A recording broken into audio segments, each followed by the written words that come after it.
it brings me back to the Astros too. Like, now you're just seeing Bregman's linked to the Astros again too. I actually think he wants to go back there. I have no inside information on that, but I actually think he wants to. And I'm in love with the good life. Can't give it up. Make it to the top. Keep climbing. I wanna live it up. The good life. I'm coming up. I'm coming up. The good life. Good life. Oh, good life. Good life. Good life. Boom, coming in hot kids here on a Monday. What's up, brother? What's up, brother? The traveling Casey family once again. Where are we? We're going to work this week. We're at the network. We were just in Champaign, Illinois, University of Illinois. What an incredible time, dude. Saturday night, had the big baseball banquet with Dan Hartlib and Adam Christ and Tim Gephardt, a bunch of guys, but just great people, man. They're great people in that program. Big Ten champions last year. I did the keynote speak at the banquet. Saw Michael Massey, basically for the Royals, bro. He was there. He went to Illinois. And he was like back last night. Scott Spezio was there. Gary Bennett, remember Gary Bennett, catcher? Yeah. Those guys were all there. Gary Bennett's kids play. His son is a catcher at Illinois. But dude, Michael Massey told me such an incredible story. He said a couple years ago when he was first coming up, he was struggling. He just gets a random text one night from a number he doesn't recognize. He's like, "Hey," he's like, "Go the other effing way. I'm so sick and tired of looking at this. Go the other effing way." One time. Who do you think sent him the text? I can't even imagine. Who was it? George Brett. He sent me the text, and it also said, it was so funny. He's like, so Massey gets the text, and he's like, "I'll try, George." And then George sends a text back. He's like, "Don't effing try, do it." Because the game plan you have up there right now, you'd be sent down to Double-A soon. It was just such a funny text. It was such a great story. That is so good. God, dude. It was a great trip, and then we, got here to Jersey yesterday. There you go. A couple breakthrough, Kent State Breakthrough Pro, and then Breakthrough Pro Public last night. So it was good, man. We're rocking and rolling, man. Yeah, locked in. All right, sounds good. And we got some news, man. A lot of stuff happened over the weekend. Chance, what'd you do this weekend? Oh, a couple of things. I personally hung out Saturday. We have family up from Florida. Friday night, went to my cousin Shane's Battle of the Bands. He's in a high school band. Was that awesome? Yeah, he's really good, actually. Did a couple Pearl Jam songs. Cool. He's only like 13, but he likes our music. So I'm always giving him like songs to he's the lead singer in the band. Pretty cool. Actually, it's fun. Yeah, man, these kids are talented these days. Cool, dude. Not like us. Not like us, right? Yeah. Jeez. Yeah, and then yesterday I went up to Connecticut. We had aunts and uncles who went visit. It was pretty cool. And Jess had to work all day Saturday. Obviously, we all know she works for the Mets, and the Mets had that big amazing day. Everybody. That's right. I saw that. Yeah. Alumni were there. Everybody, Piazza, which you saw, and David Wright, all those guys, Doc and Darryl, all those guys. But all the current players, the only guy, Juan Soto's the only guy that didn't come. Wasn't his fault. But these storms, man, it's like 0 degrees. Nobody can land a plane from like the Dominican up here, so he couldn't make it. He was bummed about that. He totally wanted to come. That would have been so cool for him to be there. The place would have gone nuts. Yeah, but dude, wait, hang on. Am I crazy by saying I feel like Stevie Cohen's done a great job with like Piazza's back, and he's in good favor. David Wright's numbers getting retired. Freaking, you know what I mean? It's like they retired Doc Doc Gooden and retired, Darryl. Strawberry. Finally, man. Like some of these guys that are legends in the Mets. I think what the Wilpons never got to do that they deserved. I think Stevie Cohen's like, we're going to change that. It feels that way, at least. Yeah, well, he and his wife, Alex Cohen, are big Mets fans. I mean, it's fun to be a billionaire because if you like something, you can buy it. And so they did, you know what I mean? So it's like, well, they do have a vesting interest as fans. And you see that. And you saw it over the weekend because you see the guy's passion in his own way, whether you like it or not. Very different. That's what most of the reporters are like, oh, this is so refreshing because you're hearing about negotiations. I'm going to play you quick what he said to the entire Mets fan base who was in person there. This is what he said about the Pete Alonso negotiations. All right. All right, so guys, let's hold that for the end, okay? We've made a significant offer to Pete, and what Davis says correct. He's entitled to go out and explore his market, and that's what he's doing. Personally, this has been an exhausting conversation and negotiation. I mean, Soto was tough. This is worse. Okay, and a lot of it is, we've made a significant. I don't like the structures that are being presented back to us. I think it's highly asymmetric against us, and I feel strongly about it. And so, I will never say no. There's always the possibility. But the reality is, we're moving forward, and we continue to bring in players. As we continue to bring in players, the reality is, it becomes harder to fit Pete into what is a very expensive, group of players that we already have, and that's where we are. And I'm being brutally honest. Well, when you're the owner of the Mets and you're the one writing the checks, you can freely say what you want to say. And I'm sure, I know sometimes dealing with Scott Boras, that's how people feel.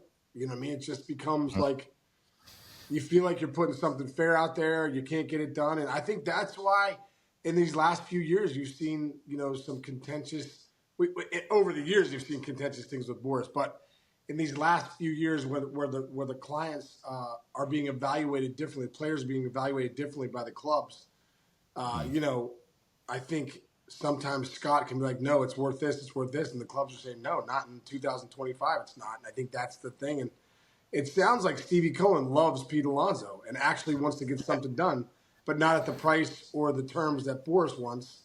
And Stevie Cohen, the fact that he's writing the check and really doesn't care what anybody thinks, he's going to say what he wants to say.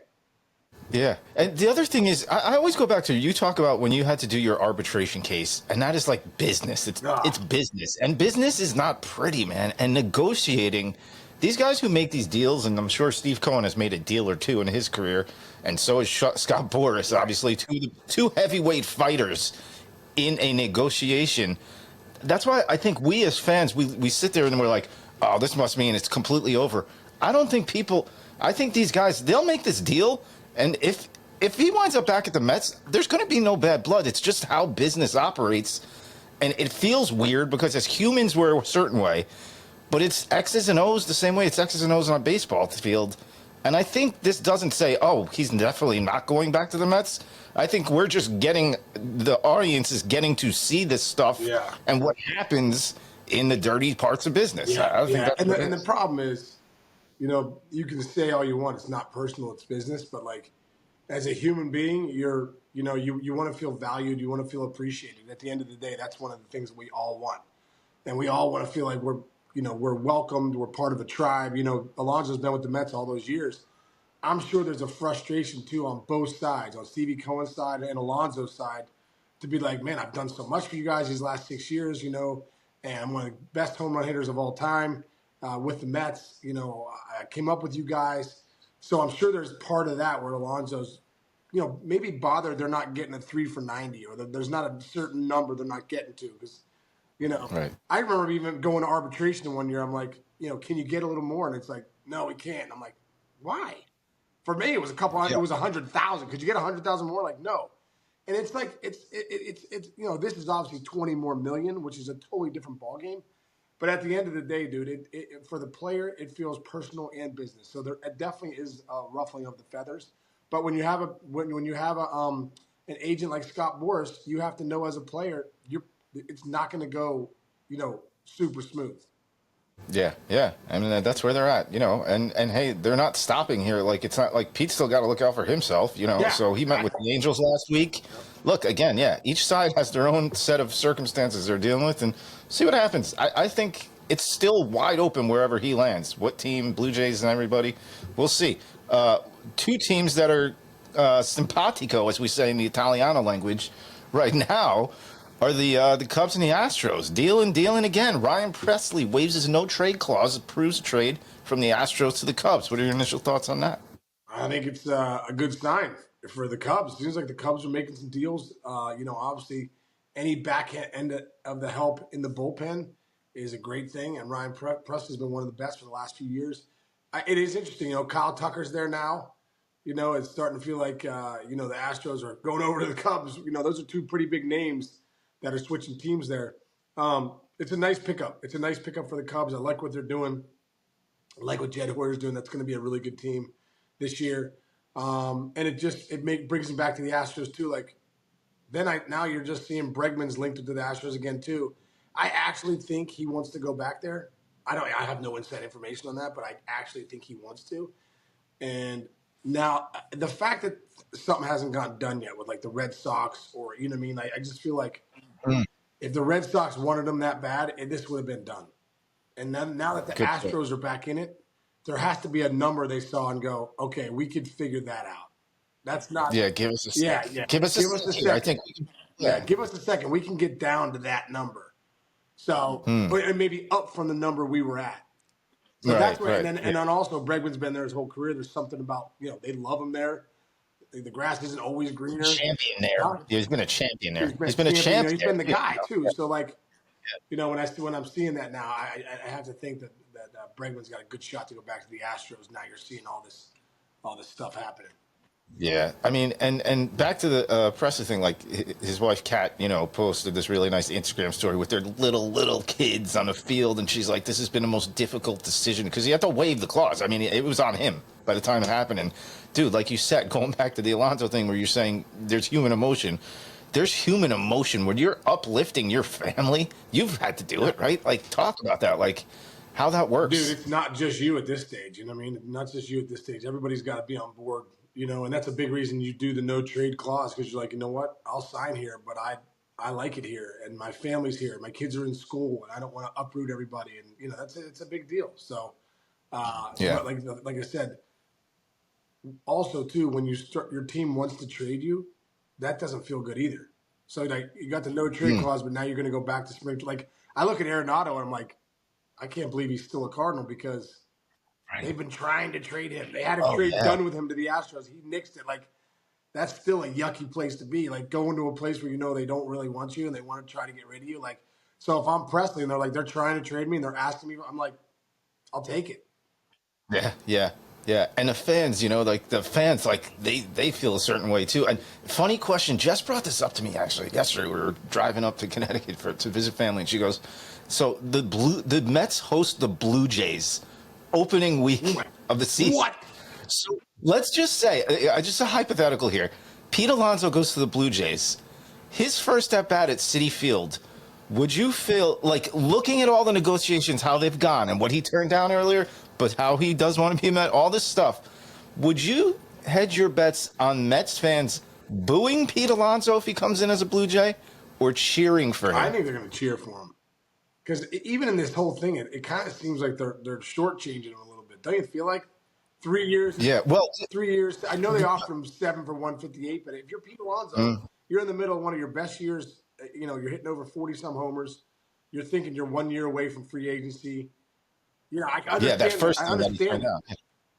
Yeah, it's interesting. It's funny. And hey, listen, as soon as those guys sat down, when Steve Cohen sat down with that Mets Fest thing, the Amazing Fest or whatever they call it, the fans started chanting, "We want Pete and bring back Pete." So really? It was so awkward, but it was fun. Good TV. They love him. They love, and that's probably why Cohen said what he said. He's like, "Listen, I want him too, but this negotiation is getting ridiculous." You know what I mean? But interesting. Stuff. At the end of the day, man, like Pete Alonso is loved he's the everyday man, dude. He's the plumber that comes and fixes your sink. He's, the polar bear. You know what I mean? He's the guy like, hey, dude, my freaking shower's not working.